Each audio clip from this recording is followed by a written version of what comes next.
പലപ്പോഴും നമ്മുടെ മോശമായ സംസാരം തന്നെയാണ് വലിയ ബുദ്ധിമുട്ടിലേക്ക് നമ്മെ എത്തിക്കുന്നത്. അതിന്റെ മോശമായിട്ടുള്ള ഫലം ജീവിതത്തിൽ ഉടനീളം ഒരുപക്ഷെ നമ്മൾ അനുഭവിക്കേണ്ടതായിട്ടും വരും. അതുകൊണ്ടാണ് ഖുർആൻ വ്യക്തമായിട്ട് നിങ്ങളുടെ സംസാരം ഏറ്റവും മാന്യമാക്കി കഴിഞ്ഞാൽ നിങ്ങൾക്ക് ലഭിക്കുന്ന ധാരാളം ലാഭത്തെ, ബെനിഫിറ്റ്സിനെ കുറിച്ച് ഖുർആൻ ചർച്ച ചെയ്യുന്നു. ഖുർആൻ പറയുന്നുണ്ട്, യാ അയ്യുഹല്ലദീന ആമനു തഖുല്ലാഹ വഖൂലു ഖൗലൻ സദീദ യുസ്ലിഹ് ലക്കും അഅമാലക്കും വയഗ്ഫിർ ലക്കും ദുനൂബക്കും വമൻ യുതഇല്ലാഹ വറസൂലഹു ഫഖദ് ഫാസ ഫൗസൻ അദീമ. നിങ്ങൾ നിങ്ങളുടെ സംസാരത്തിൽ നിങ്ങൾ മാന്യത കൊണ്ടുവരികയാണെങ്കിൽ, വഖൂലു ഖൗലൻ സദീദ, നിങ്ങൾ മാന്യമായിട്ട് സംസാരിക്കുകയാണെങ്കിൽ, യുസ്ലിഹ് ലക്കും അഅമാലക്കും, പിന്നീട് നിങ്ങൾ ചെയ്യുന്ന പ്രവർത്തനങ്ങളൊക്കെ ഏറ്റവും പെർഫെക്റ്റ് ആയിട്ടുള്ള പ്രവർത്തനങ്ങളാക്കി അള്ളാഹു മാറ്റും.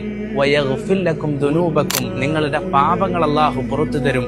വമൻ യുതഇല്ലാഹ വറസൂലഹു ഫഖദ് ഫാസ ഫൗസൻ അദീമ, നിങ്ങൾ ഏറ്റവും നല്ല വിജയികളുടെ കൂട്ടത്തിൽ ഇരു ലോകത്തും ഉൾപ്പെടുമെന്ന് അള്ളാഹുവിന്റെ വിശുദ്ധ ഖുർആൻ ഒരൊറ്റ കണ്ടീഷനാണ് പറയുന്നത്, ഖൂലു ഖൗലൻ സദീദ, നിങ്ങൾ മാന്യമായിട്ട് ആളുകളോട് സംസാരിക്കണമെന്ന് വിശുദ്ധ ഖുർആൻ.